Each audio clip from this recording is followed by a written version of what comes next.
तो मेरे शेर ने आगे पार्क का राउंड लगा लिया, बस थोड़ी सी हिम्मत रखकर फिर तुम हवाओं से बातें करोगे। अम्मू अम्मू हमें पकड़ा हुआ है ना, कहीं हाथ में छोड़ दीजिएगा, मैं गिर जाऊंगा। बेटा जब तक मैं तुम्हारे पीछे खड़ा हूं तो मैं कभी गिरने नहीं दूंगा। तुम बस सामने मंजिल पर नजर रखो। शाबाश शाबाश।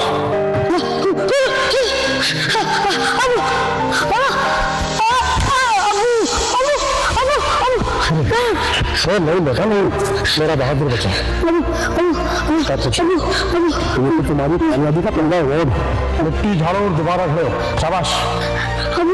दर्द हो रहा है और साइकिल नहीं चलानी बता। नहीं मेरे बच्चे नहीं, अगर आज दर्द से भर गए तो जिंदगी में कामयाबी कैसे हासिल करोगे। देखो ये साइकिल भी तुम्हारा इंतजार कर रही है, उठाओ साइकिल। अम्मू आप मेरे साथ चलेंगे ना? बेटा मैं हमेशा तुम्हारे साथ, चाहे तुम मुझे देख सको या ना देख सको। चलो अब एक लंबी उड़ान भरते हैं। शाबाश।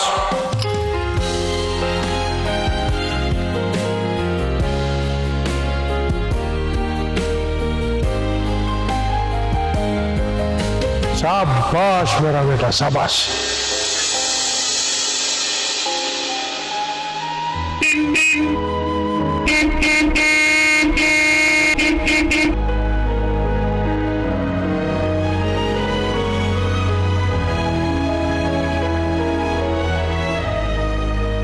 बाबा मैं कब से हॉर्न बजा रहा था, मुझे बाइक से उतर के गेट खोल के खुद अंदर आना पड़ा है।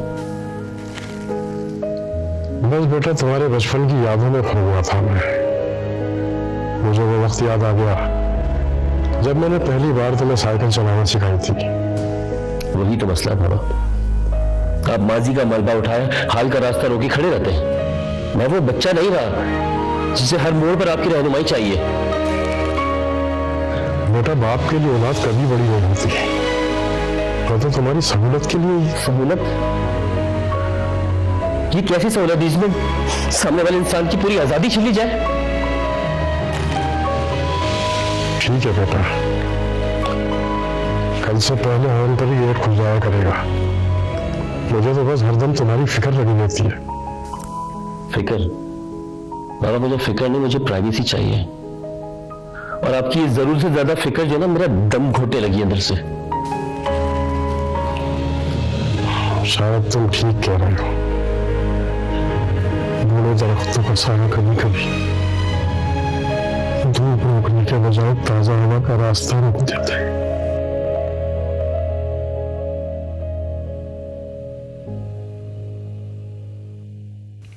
मैंने तुम्हें कितने दिन पहले कहा था कि प्लम्बर को बुलाकर मोटर ठीक करवा लो, मगर तुमने मेरी एक नहीं सुनी।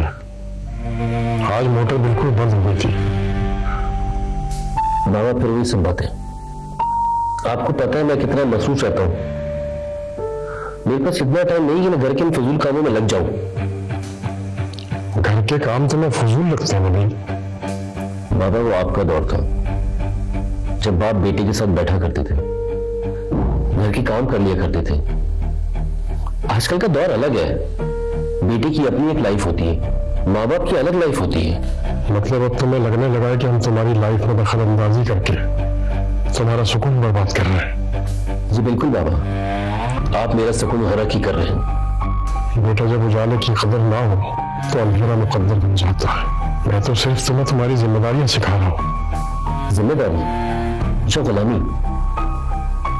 मुझे तो लगता है मैं मुजरिम हूं कि मुझे हमेशा आपकी इस अदालत में पेश होना पड़ेगा।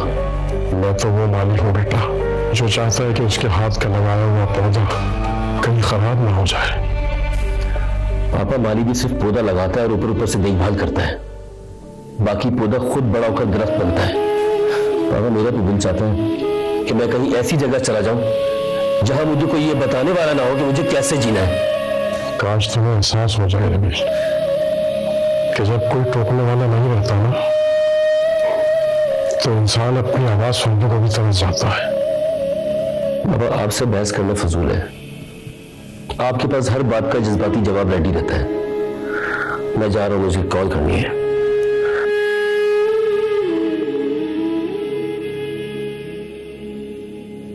साहब भी कमाल करते हैं, प्यार करते हैं तो इस कदर करते हैं कि जैसे गिरफ्त कर रहे हो। और नबील उनके पढ़ निकल आए उन्हें जमीन पे टिकना ही नहीं है।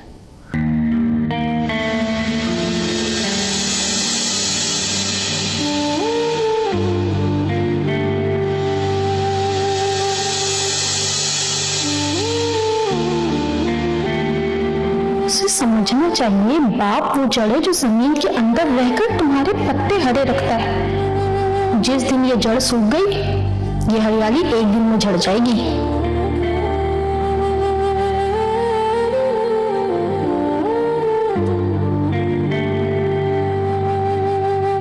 मैंने फोन चेक कर ली। अच्छा जो है ना, तो फिर मैं कॉल करता हूँ, ठीक है? हाँ, बाकी बातें सुनो ऑफिस ऐसे ही, ठीक है? मैं तो ठीक हूँ, लेकिन तुम्हारे अब्बा के चेहरे पर अब वो सुकून नहीं जो कभी तुम्हारे घर आने पर हुआ करता था। हमें फिर से वही सब बातें मत शुरू करें। आपको पता है पापा छोटी छोटी बातों को लेकर बैठ जाते हैं। कभी गैस, कभी लाइट, कभी मोटर, हमें इंसान चिढ़ जाता है। तुम्हें पता है नबील, जब तुम छोटे से थे ना, तो एक रात तुम्हारी बहुत तबीयत खराब हो गई थी। तुम्हारे यही अब्बू ना सारी रात तुम्हें लेकर टहलते रहे। तुम्हें बिस्तर पर नहीं लेटाया कि कहीं तुम्हारी आंख ना खुल जाए। अम्मी वो बचपन था, मैं बड़ा हो गया हूँ। माँ बाप के लिए ना औलाद कभी बड़ी नहीं होती। हाँ, उनका अंदाज़े फिक्र जरूर बदल जाता है। आजकल जो तुम्हें लग रहा है ना कि वो तुम्हें रोक रहे हैं, टोक रहे हैं, वो दरअसल उनका डर है कि कहीं इस बेरहम दुनिया की ठोकरों में उनका बच्चा जख्मी ना हो जाए। लेकिन अम्मी वो मुझे एक आजाद इंसान की तरह क्यों नहीं देख सकते? क्योंकि उन्होंने तुम्हें अपनी उंगली पकड़कर चलना सिखाया है, और जो हाथ सहारा देना जानते हैं ना, उनके अंदर इतनी हिम्मत नहीं कि वो तुम्हें गिरता हुआ देखें। मैं जानता हूँ अम्मी, मुझे उनसे इतनी तलखी से बात नहीं करनी चाहिए थी, है ना? नबील, उन्हें तुम्हारे वक्त की जरूरत है। उनके पास बैठो, उनसे बातें करो, उन्हें ये एहसास दिलाओ कि आज भी तुम उनके लिए वही छोटे नबील हो और तुम्हें उनके सहारों की जरूरत है। अम्मी मैं कोशिश करूंगा। जाओ, ये कोशिश अभी कर लो। जाग रहे होंगे वो, एक गिलास पानी पिला दो। अभी मैं सुबह मिलूंगा बाबा से। सुबह? बाप की उम्र ढलती शाम की तरह होती है। उनकी आंखों में हर वक्त उम्मीद और खैरियत की फिक्र रहती है। तुम्हें क्या लगता है वो सो गए होंगे? तो और क्या कर रहे होंगे? सोने के लिए लेट गए होंगे। बेटा, कोई बाप कैसे सो सकता है जब उसकी जवान औलाद उसकी दिल आजादी कर गई हो? मम्मी मुझे नींद आ रही है, मुझे सोना है। या अल्लाह, मेरा बच्चा बहुत नादान है, उसे जमाने की बुरी नजरों से बचा कर रखना। उसकी कामयाबी के रास्ते खोल दे मेरे मालिक, चाहे उसके बदले में मेरी जान ही ले, मगर मेरे बेटे को कभी हारने नहीं देना। या अल्लाह, मैं बूढ़ा हो गया, मेरे हाथ कांपते, मुझ में अब ताकत नहीं है कि मैं उसे गिरने से बचा सकूं। अब तो ही उसे थाम ले मेरे मौला। मेरे बच्चे को इतना कामयाब कर देना कि उसे किसी के आगे झुकना ना पड़े, उसे कभी टूटने मत देगी, कभी टूटने मत देना। अगर इस हफ्ते भी 1 करोड़ का इंतजाम नहीं होना तो ये ब्रांड, मेरे ख्वाब सब खत्म हो जाएगा। मैंने अपनी जिंदगी की बहुत अहम साल इनको दिए, मैं ऐसे सब मिट्टी में मिलते हुए नहीं देख सकता यार। अभी हालात इतने भी बुरे नहीं है जितने तुम समझ रहे हो। कोई ना कोई रास्ता जरूर मिल जाएगा। अब तुमने अपने बाबा से बात की? ये ऑफिस का स्टाफ, गोदाम का पूरा सेटअप खड़ा किया है, इवन इन्वेस्टर भी मैंने ढूंढे हैं। और ये बात बाबा की, तो उनको मुझे देने के लिए पैसे नहीं, सिर्फ नसीहतों का ढेर है। नबील, अब तुम बहुत जज्बाती हो रहे हो। तुमने कभी अंकल से खुल के बात की है, उनसे मदद मांगी? हाँ, शायद तुम्हारी तवक्को से ज्यादा वो तुम्हारे मदद को आएंगे। तुम जानती हो वो मुझे आज भी अपना छोटा बच्चा समझते हैं। उनके नजदीक मेरी कामयाबी पता है क्या है? मैं सो जाऊं, मैं खाना खा लूं, मैं घर जल्दी चला जाऊं, उनको नहीं मालूम कामयाबी हासिल करने के लिए कितने दांव पेच खेलने पड़ते हैं, कितने रिस्क उठाने पड़ते हैं, तब कहीं जाके कामयाबी हासिल होती है। अरे हाँ, तुमने बताया था कि तुम्हारे फादर का प्राइम लोकेशन पे एक कमर्शियल प्लॉट है। तुम उनसे कहो ना वो सेल आउट करके तुम्हें पैसे दे दें। तो शायद मेरे बाबा को जानती नहीं हो, वो मेरे खातिर उस प्लॉट को कभी सेल नहीं करेंगे। ओके लिसन, मेरे एक अंकल हैं और वो मुख्तलिफ प्रोजेक्ट्स में इन्वेस्टमेंट करते हैं। तुम कहो तो मैं बात करूं? हाँ ना यार, करो। ओके, मैं अभी बात करती हूँ। Okay, just a second.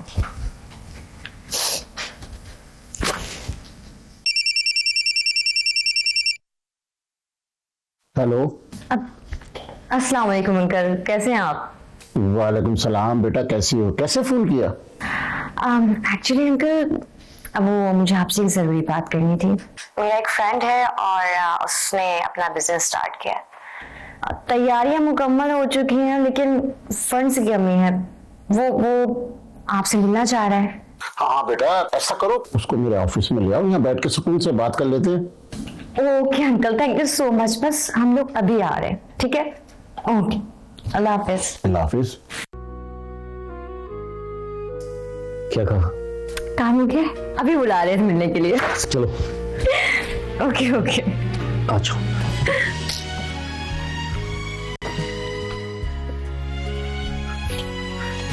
अस्सलाम वालेकुम। वालेकुम सलाम। बैठो बेटा। सर अंकल, ये नबील हैं जिनके बारे में मैंने आपको बताया था। अच्छा अच्छा। अरे नबील बेटा, तुम्हारी तो अलीना ने इतनी तारीफें की हैं कि तुमसे तो मिलना बनता ही था। बहुत शुक्रिया अंकल। दरअसल मैंने एक नया बिजनेस एम्पायर स्टार्ट किया है, तो मुझे उसके लिए कुछ गुड फंड्स की नीड है बस। कितना फंड्स चाहिए तुम्हें?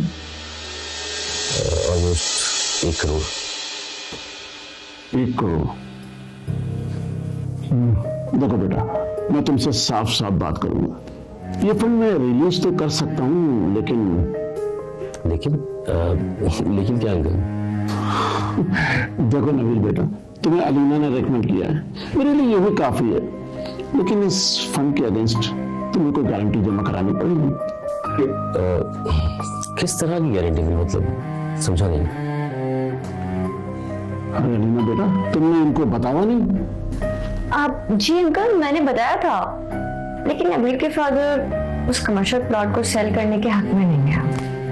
अरे तो मैं कब सेल करने का लिए कह रहा हूँ, मैं तो सिर्फ इतना कह रहा हूँ कि प्लॉट के पेपर्स जमानत के तौर पर जमा करा दो। जब पैसे वापस करोगे अपने कागजात वापस ले लेना। लेकिन अंकल प्लॉट। लेकिन में तुम कभी भी आगे नहीं बढ़ सकते। कारोबार में फौरन फैसला करना होता है। अब तुम अभी इतना सोचोगे तो आगे क्या करोगे? अरे नहीं अंकल, ऐसी कोई बात नहीं है। मैं तो बस, चलिए ठीक है, जैसा कुछ लगेगा मैं कोशिश करूंगा पूरी। ठीक है, जब तुम्हारी कोशिश अमल में बदल जाए तो मुझे बता देना। अच्छा अंकल, हम निकलते हैं फिर। अब नहीं नबील, मैं यहाँ से अब घर डायरेक्ट जाऊंगी, तो अंकल मुझे ड्रॉप कर देंगे। हाँ बेटा, तुम चले जाओ, मैं अलीना को छोड़ दूंगा इसके घर। ठीक है जी, चलिए, शुक्रिया, अल्लाह हाफिज।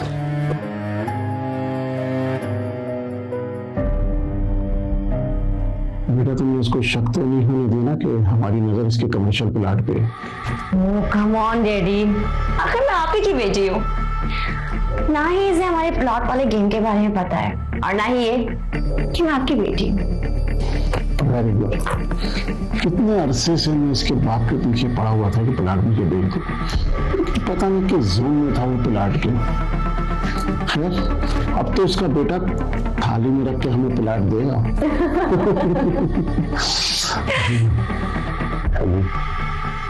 आज अब प्लॉट की फाइल के लिए पापा को लाजमी बना दीजिएगा, मेरे मुस्तकबिल का सवाल है।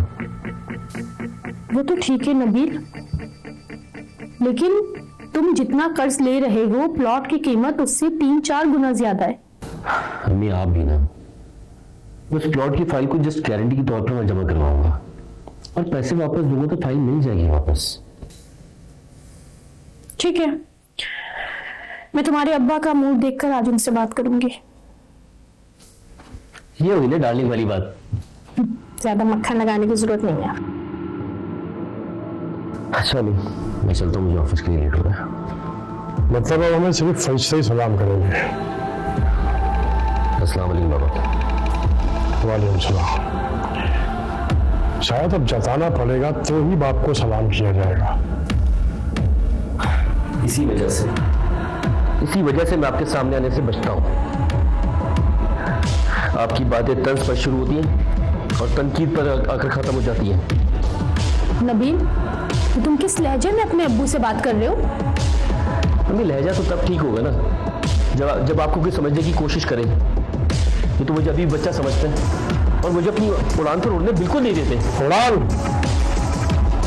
मैं तुम्हारी उड़ान नहीं रोक रहा हूँ, तुम्हें गिरने से बचा रहा हूँ। आपकी ये सोकोल हिफाजत ना मेरा दम घोटने लगी है। मैं अब बच्चा नहीं हूं और मैं आपके नक्शे कदम पर नहीं चल सकता। मुझे मेरी गलतियां करने दें आप लोग। तुम जिस साय को खुद से दूर कर रहे हो ना, कल को इसी साय के लिए रोगे। अभी मैंने कहा ना, मुझे किसी के साय की कोई जरूरत नहीं है। और ये रोज रोज के तमाशे से ना मैं बहुत परेशान हो गया हूं। मैं और नहीं रह सकता यहां।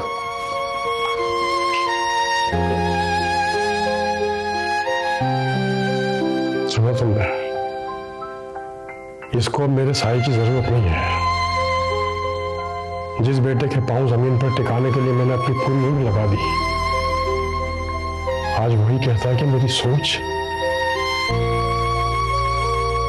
छोड़े, आप नाश्ता करें, उसको वक्त सिखा देगा। वक्त उसको तो बाद में सिखाएगा, लेकिन मुझे वक्त ने बहुत कुछ सिखा दिया ज़हरा, बहुत कुछ। ऐसा बात सुने। हाँ बोलो, सुन रहा हूँ। ऐसे नहीं, पहले इस मोबाइल को साइड में रखें, मेरी बात तवज्जो से सुने। ये लो भाई, छोड़ दिया मोबाइल। अब बोलो, क्या आफत आ गई है? वो बात दरअसल ये है कि नबील को अपना बिजनेस बढ़ाने के लिए कुछ फंड की जरूरत है। हाँ ये तो जानता हूँ, लेकिन वो तो बहुत खुददार है ना, उसको किसी सहारे की क्या जरूरत है? क्या हो गया एहसन? वो तो बच्चा है। अब क्या आप भी उसी की जुबान में उससे बात करेंगे? उसे पता है कि आप अपना कमर्शियल प्लॉट उसके बिजनेस के लिए कभी नहीं बेचेंगे, इसीलिए वो आपसे बात करने की हिम्मत नहीं कर पा रहा है। भाई जाहिर सी बात है, जितनी देर वो प्लॉट होल्ड रहेगा उसकी वैल्यू बढ़ेगी। और वो जमीन हमारा असासा है, कोई खिलौना नहीं कि जब जी चाहा तोड़ दिया। एहसन, वैल्यू तो बढ़ जाएगी, लेकिन अगर अल्लाह ना करे हमारे बच्चे के दिल में कोई बात आ गई, उसकी वैल्यू कम हो गई, तो आप उसका क्या करेंगे? उसे तो ये शक है कि कहीं आप उसकी सलाहियतों पे कोई शक तो नहीं कर रहे। खुलकर कहो, क्या कहना चाहती हो? आप भले प्लॉट में बेचें, बस उसकी फाइल गारंटी के तौर पे जमा करवा दें ताकि उसे इन्वेस्टमेंट मिल सके। तुम्हारा दिमाग तो खराब नहीं हुआ जरा? 4 करोड़ का प्लॉट ऐसे ही किसी अजनबी के पास रख दो, अगर उसकी रकम हमने ना लौटाई तो वो कागजात जब्त कर लेगा। अरे वो कोई गैर थोड़ी है, जिस लड़की को वो पसंद करता है उसके सगे अंकल है। घर वाली बातें भला वो क्यों हमें धोखा देंगे? बिजनेस में कोई सगा सौतेला नहीं होता। जहरा उससे कहो, ये सब कुछ उसी का तो है, मगर मरने के बाद जो जी चाहे कर ले। कैसी बातें कर रहे हैं एहसन? मरे आपके दुश्मन, हमारा एक ही बेटा है। मुझे तो बस सिर्फ ये डर है कि कहीं वो हमसे दूर ना हो जाए, हमसे बागी ना हो जाए और फिर कभी लौट कर ना आए। क्या आप चाहते हैं कि वो बाहर वालों के सामने हाथ फैलाए? बाप का मान बेटे की एतमाद की दीवार होती है, प्लीज उससे गिरने मत दीजिए।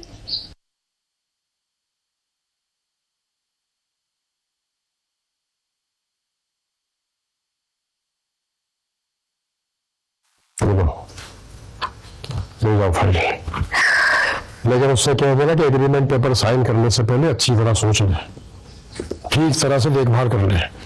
अगर कोई गड़बड़ हुई तो मैं दोबारा कभी उसकी मदद नहीं करूंगा। आप बेफिक्र रहे, मैं उससे अच्छी तरह समझा दूंगी। आपका ये एहसान वो कभी नहीं भूलेगा। बहुत बहुत शुक्रिया।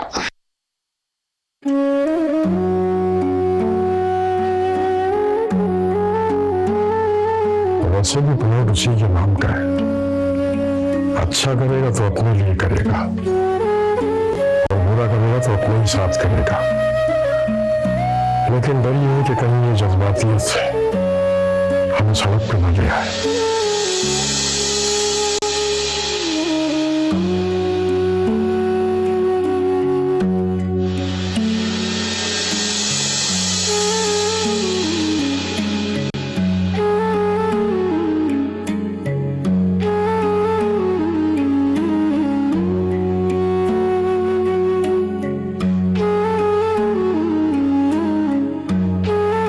पता नहीं हमारे गेट के आगे कौन गाड़ी खड़ी करके चला गया। नबील, बेटा नबील। जी अब बेटा ये हमारे घर के आगे ब्रांड न्यू कार किसकी खड़ी है? बाबा मेरी कार है। तुम्हारी? तुमने कब ली? कल रात ली है मैंने। मैं जब आया तो आप सो रहे थे, आपको उठाना मेरा मुनासिब नहीं समझा। अच्छा, चलो मुबारक हो। लेकिन बेटा तुम्हारे पास इतने पैसे कहां से आए? मैंने आपको बोला था बाबा, मैं कुछ बड़ा करने वाला हूँ और ये उसी मेहनत का फल है और इस फल का पहला प्रॉफिट है बाबा। अच्छी बात है, लेकिन बेटा इस प्रॉफिट को अगर वापस अपने बिजनेस में लगा देते तो ज्यादा अच्छा होता। इतनी जल्दी इतनी महंगी गाड़ी खरीदने की क्या जरूरत थी? बाबा ये टेंशन सारे इस बिजनेस के लिए बहुत लाजमी है। मैं उससे मुतासिर होता इससे। अब मैं मोटरसाइकिल पर जाकर उनसे 1 करोड़ रुपए मांगता हूँ, अच्छा लगूंगा? कमाल बाबा। हाँ। अम्मी। अस्सलाम वालेकुम आंटी, कैसे हैं आप? वालेकुम अस्सलाम। पहचाना नहीं ना आपने? अलीना, जिसकी तस्वीर तुमने मुझे दिखाई थी। हाँ ये बिल्कुल वही है। नबील अक्सर आपके बारे में बताते रहते हैं कि आपके हाथ में तो कमाल का जायका है। मैंने सोचा कुछ क्यों ना मिल लूं आपसे। माशाल्लाह, जीती रहो, खुश रहो, कितनी प्यारी बच्ची है। आओ बेटा बैठो।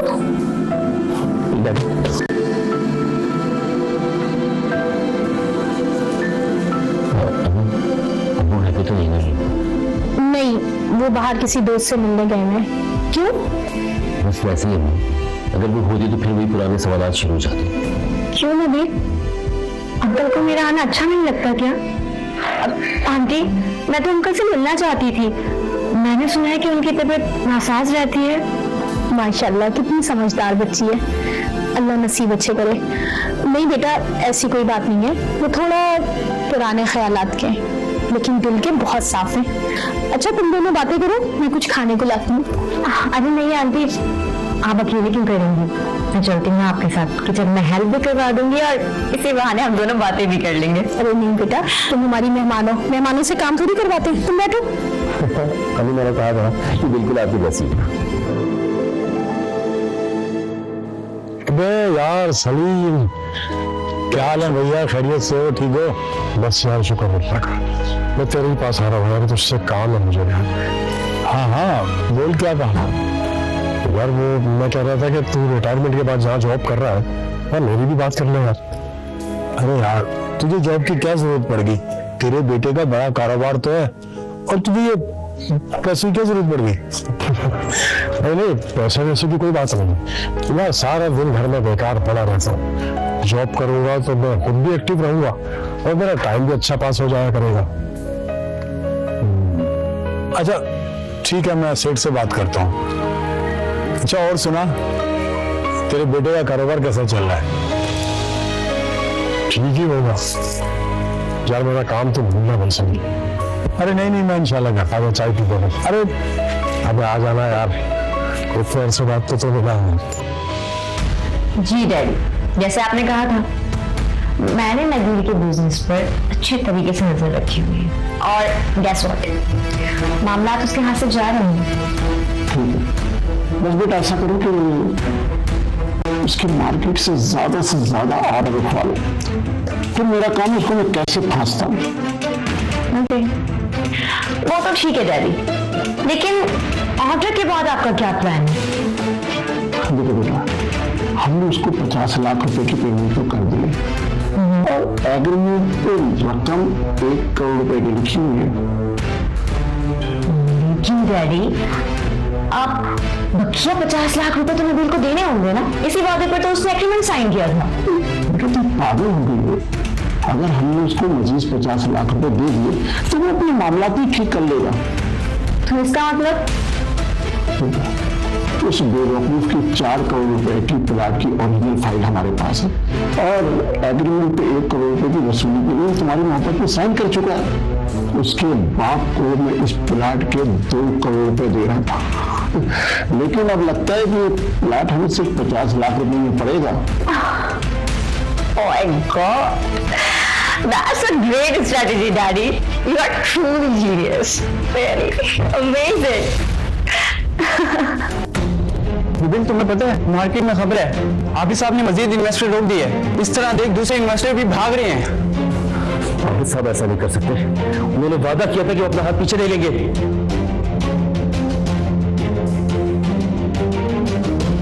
मगर मैं क्या सुना, आपने पेमेंट होल्ड करवा दी। मेरा बहुत बड़ा ऑर्डर में तुम लोगों ने, अगर पेमेंट नहीं मिली मैं बर्बाद हो जाऊंगा पूरी तरह। देखो नबील, बिजनेस जज्बात से नहीं आदाद शुमार से चलता है और तुम्हारा बिजनेस मुसलसल नीचे जा रहा है।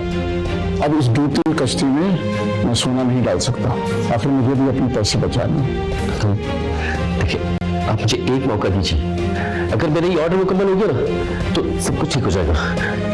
माजरत के साथ नबील, मैं मजीद नुकसान नहीं उठा सकता, और हाँ, कब्जे के लिए जमानती कागजात मैंने तैयार करवा लिए। कब्जा? जमानती कागजात? हाँ, वही प्लाट के कागजात जो तुमने जमानत के तौर पर मेरे पास रखवाए थे। क्या मतलब? मतलब ये कि जो पैसा तुम्हारे पास पहुंचा ना, वो तुम्हारी काबिलियत नहीं थी। तुम मेरे से इतना अजनबी होकर की बात कर रही हो? डैडी प्लीज, आप समझाएं इसे। डैडी, तुमने तो कहा था ये अंकल है तुम्हारे।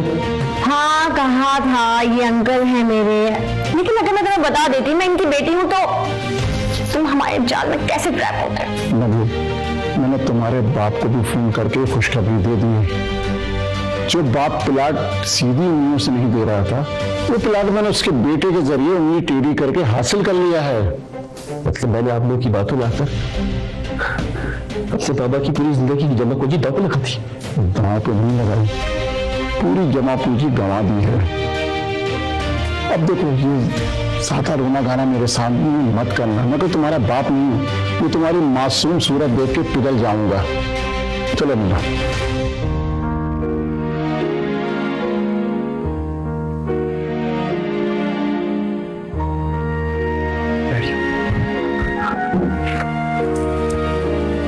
मैं थक गया था यार, मुझे लगता था मैं अपनी मेहनत की उड़ान उड़ा,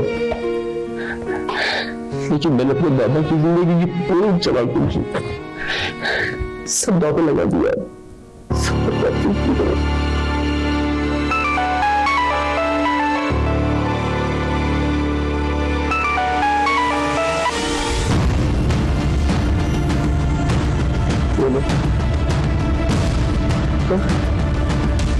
तो मैं बाबा को फौरन हॉस्पिटल लेके पहुंचा, मैं आ रहा हूं।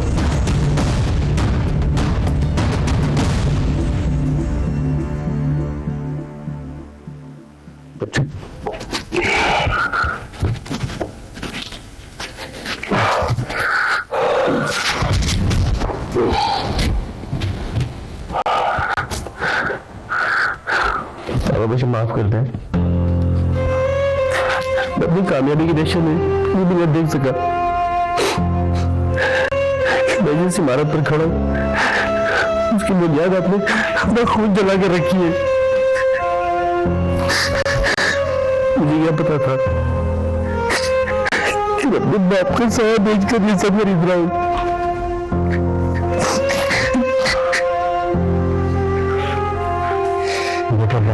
कल को उस पेंडल की तरह होता है जो खुद को रगड़ता है, घसीटता है,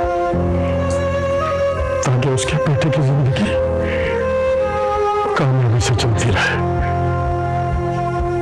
मेरा ये घर, मेरा सुकून, ये सब कुछ तुम्हारे लिए तो था। तुम सलामत रहो, मैं ठीक हूं। मेरी गलती थी। मुझे लगता था पैसा स्टेटस सब कुछ होता है, लेकिन आज एहसास होता है दुनिया का सबसे बड़ा एहसास वो छत है जो बाप की सूरत में हमारे सर पर होती है।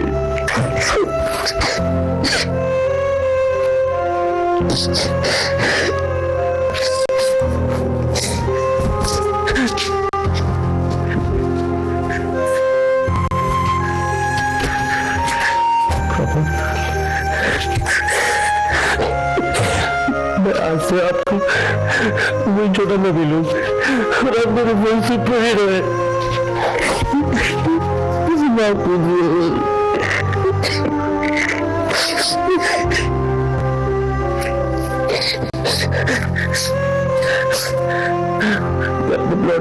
वापस जाऊंगा मैं। नबील, इस हालात में ये सब कैसे करोगे बेटा?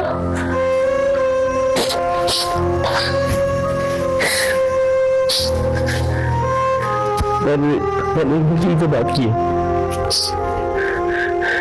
मैं फ्रॉडियों पर केस करूंगा, बाप बेटी को सजा दिलवाऊंगा। मुझे हमारा याद किया है।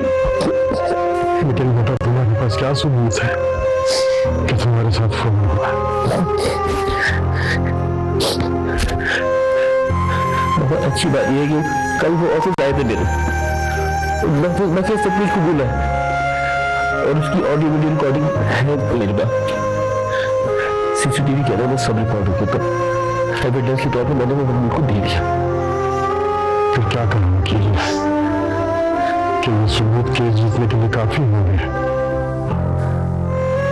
वकील ने कहा है कि इन सबूतों के साथ हम अपना हक हासिल कर सकते हैं और उनके किए हुए जुर्म की सजा मुझे दिलवाएंगे।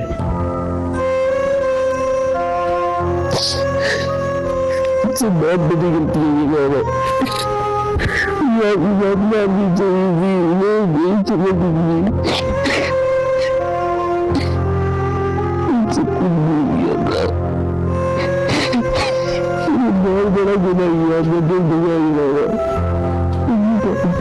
शाबाश, तो मेरे बहादुर बेटा, मेरा शेर है तू यार। चुप कर। आज हम जिस मौजू पर बात कर रहे हैं वो हमारे मुआशरे का एक बहुत ही अहम पहलू है। और जैसा कि हम सब जानते हैं कि जब बच्चे बचपन की और लड़कपन की हुदूद से निकल के नौजवानी की हुदूद में कदम रखते हैं तो माँ बाप के लिए बड़े मसाइल पैदा हो जाते हैं, क्योंकि वो माँ बाप जो बच्चों को हमेशा बच्चा ही समझते हैं वो बच्चों को उसी तरीके से ट्रीट कर रहे होते हैं जैसा कि बचपन में करते हैं।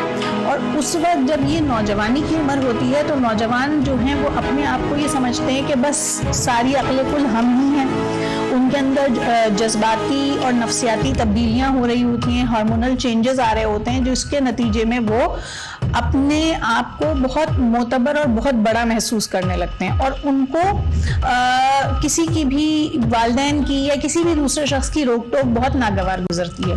अब इस कहानी में जैसा कि दिखाया गया है और जो कि हम अमूमन देखते भी हैं माशरे में कि बाज़ दफ़ा नौजवानी में लोग गलतियों में का शिकार हो जाते हैं, गलतियों में मुब्तला हो जाते हैं। तो अब इसी तरह की एक गलती दोस्तों के इंतखाब में है, जैसा कि इस कहानी में नबील का कैरेक्टर है जो कि एक फैमिली जो वालिद और बेटी के कैरेक्टर्स दिखाए गए हैं उनसे कुछ ताल्लुकात दोस्ती वगैरह हो गई है, लेकिन वो लोग इस लड़के के साथ मुखलिस नहीं हैं, इसको एक तरह से लूट रहे हैं, नुकसान पहुंचा रहे हैं। और नबील के जो वालिद का कैरेक्टर प्ले किया है जिन साहब ने, वो वालिद जो हैं वो अपने बेटे को नुकसान से बचाना चाहते हैं, चाहे वो माली नुकसान हो, जज्बाती नुकसान हो, कोई भी हो।